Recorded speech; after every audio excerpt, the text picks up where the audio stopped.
Hello, everybody. Scott Golden here with the AEW review for the 11th of November, 2020. AEW continues to be the best wrestling program on U.S. television on a consistent basis, and last night was no exception to this. Dynamite was again a really good show. They moved some things forward that were exciting, um, and certainly a good, a good deal. Taz opens the show with a promo, and he's hyping a Brian Cage match against Matt Sydal. He addresses the fact that Darby Allin is sitting in the audience. It does beg the question: why is the television champion sitting in the audience? Taz tells Allin not to interfere and to tell Cody Rhodes the same. Taz puts over Sydal as a big deal. Sydal has a win over Chris Jericho, something he hypes. And then that's kind of where things are going. Brian Cage with Taz and Ricky Starks defeats Matt Sydal. Taz joins the commentary team. Why couldn't they have kept him here and gotten rid of Excalibur? Sydal manages to kick Cage a couple of times. Cage pops up, beats him down pretty aggressively, power moves and strikes. Sydal gets a few hope spots here and there, but pretty much gets eaten alive.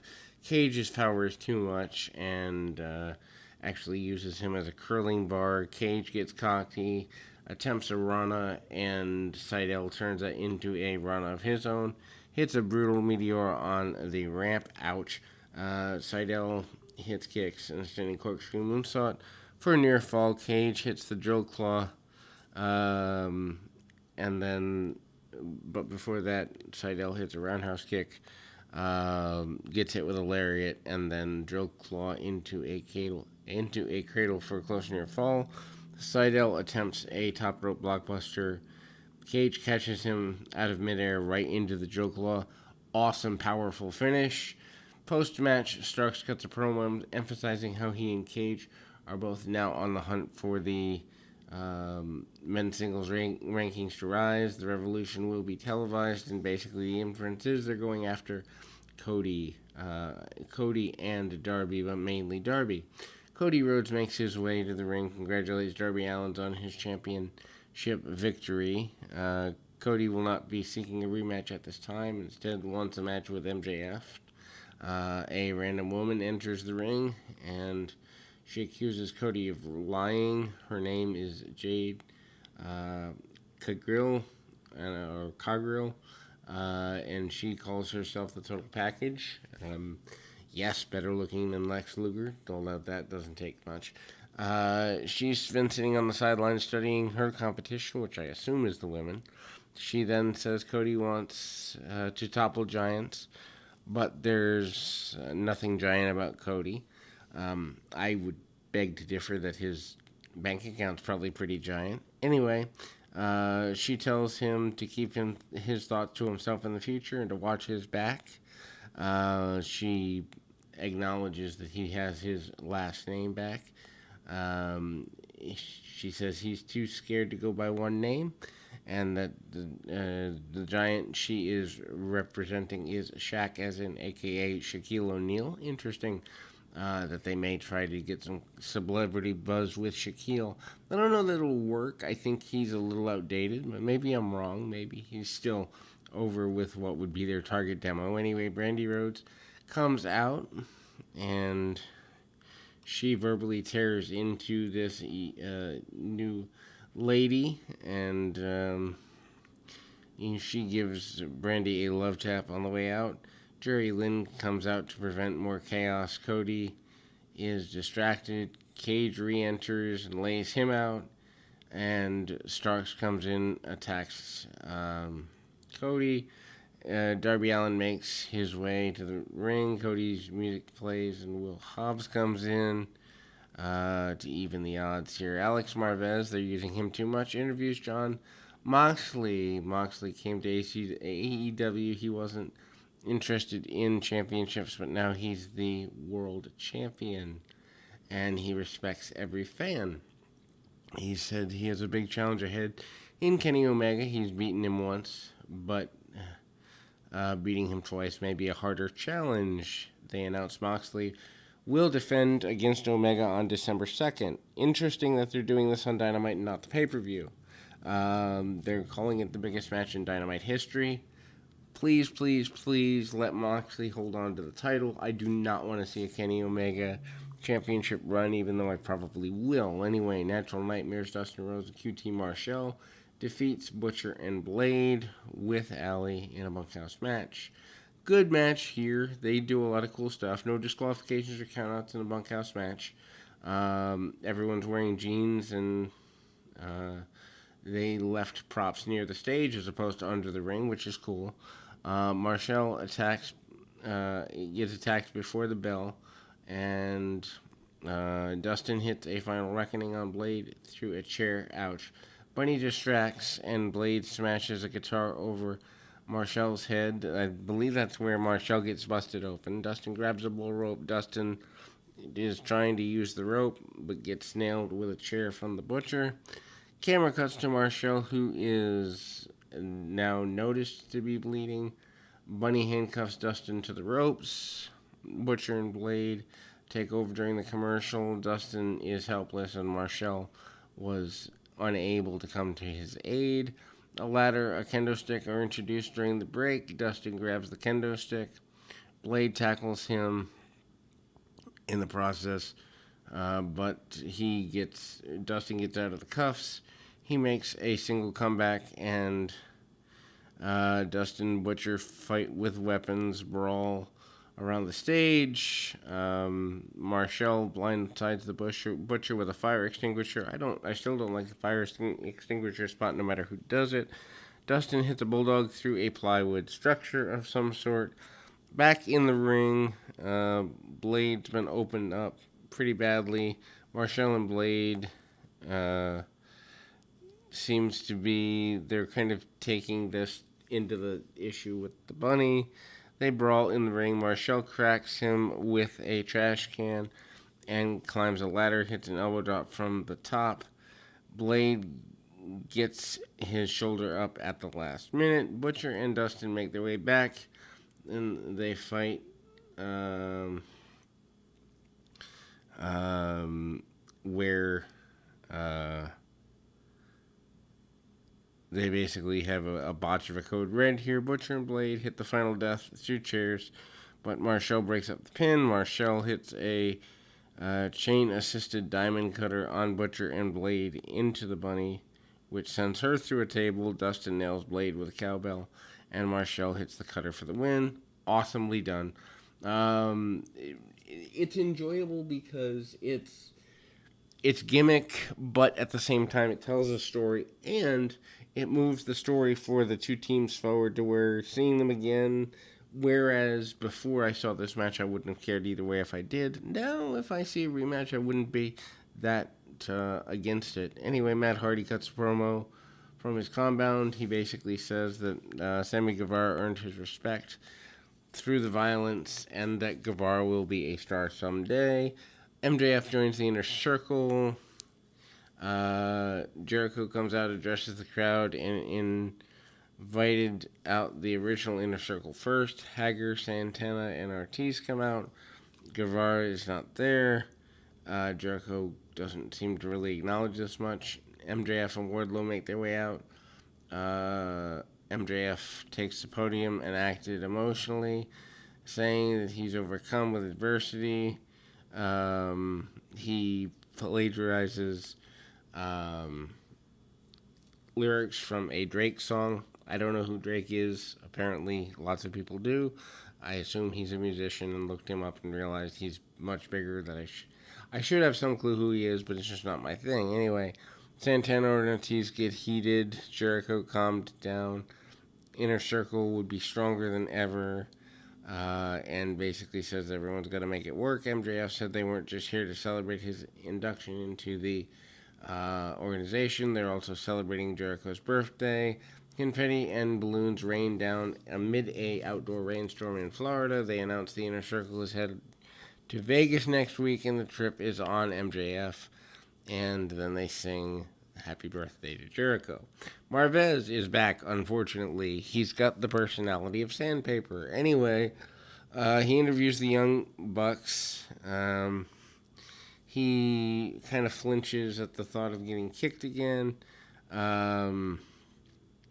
Bucks called the Tag Team Championships the biggest achievement of their career.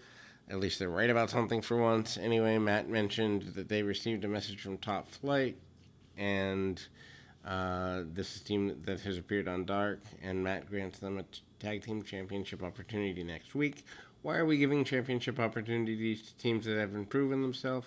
Oh yeah, because as much as AEW overbooks tag team matches, they really don't have that strong a division when it comes to building up teams to challenge. Anyway, Sean Spears with Tully Blanchard defeats Scorpio Sky.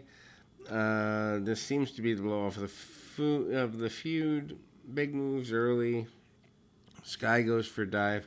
Spears suplexed him as he's going for the dive. We go to commercial. We come back, and Sky fights out of the C4, hits a plancha and a cutter. Spears sets up the stairs on the outside. Spears kicks Sky. Sky hits a sidewalk slam onto the stairs. Spears went for the TKO, but Spears turns into a sharpshooter, and Tully drops Spears into the corner and distracts the reference and Sky. And then Spears crunched Sky with the steel slug inside the glove, and that's enough to get him a win. I don't know that I necessarily would have had Spears over Sky at this point, but let's see where it goes week by week. Cody Rhodes and Darby Allin versus Brian Cage and Ricky Starks is announced for next week on Dynamite. This is a good thing. Dasha Gonzalez, who is 10 times better than Alex Marvez, had been sitting outside waiting for Kenny Omega to interview. Omega leaves in a hurry. They cut to Marvez again, who catches up with Omega outside, and he basically asks Omega his thoughts on being the next World Championship contender. Omega said he needs the championship to live up to the standards of what people expect of him. Kenny Omega, that they saw in New Japan, would be champion. He's ready to be the world champion despite his previous encounter. He said this is the first official match between the two, and Omega says he's got a flight to catch. Tay Conti with Anna Jay defeats Red Velvet with Brandy Rhodes. Why do they put the women in this kind of sleeper segment week by week? And why these two women? Neither one is really great. Anna Jay, I think, has talent, but the other three, if they let them go, I wouldn't lose sleep. Anyway, Conti takes control with judo throws before the break. Velvet comes back, hits a Cazadora Bulldog, among other things. Hits a stunner for near fall. And then they basically use roundhouse kicks. Jay slips a chair to Conti. Conti didn't want to use it. Velvet surprises her with a leg lariat and a near fall. Misses a drop kick. Conti follows up with a pump kick and a gory special into a knee strike for a victory. This match was completely skippable. Alex Marvez again interviews Jericho, MJF, and the rest of the Inner Circle. They celebrate with their tickets to Vegas. Sammy Guevara approaches. He says that he was told by MJF in an email to go to the beach, but MJF says he sent a second email telling him to come to the arena. They replay the best friends, Sabin and Miro angle from Full Gear, and they announced Kip Sabian versus Orange Cassidy for next week. That's not a match I care about. Eddie Kingston cuts a promo. He says he'll never stop wrestling, even though he said I quit at the pay-per-view. He says he will become world champion at some point. Penta and Phoenix is next, and this is your main event. Penta El-Zero defeats Rey Fenix. A lot of people think this was good. I think this was horrible in the spot they have it in. I would not have put this as the main event of a show. Kingston joins on commentary, and he teases dissension. He favors Penta. Lucha Brothers trade kicks. They trade pinfall attempts. Phoenix sets up a dive. Penta backdrops him to the floor. Penta tears his brother's masks and flattens him with a kick. Phoenix's face is exposed, and Shivani accused Kingston of breaking up a great tag team. They brawl on the outside during the break. Penta maintains control of the match. Penta sets up for a package piledriver. Phoenix turns it into a cradle. Phoenix hits a handspring cutter before returning the favor and ripping his own brother's mask. So basically, we're killing the mask here. We just saw Penta's entire face. They trade headbutts. Penta hits a DDT for a 2 count. Phoenix lays into his brother with a dive. Phoenix hits a senton atomico for near fall. They fight on the apron as Penta hits a package piledriver. And on the floor, Penta hits a destroyer.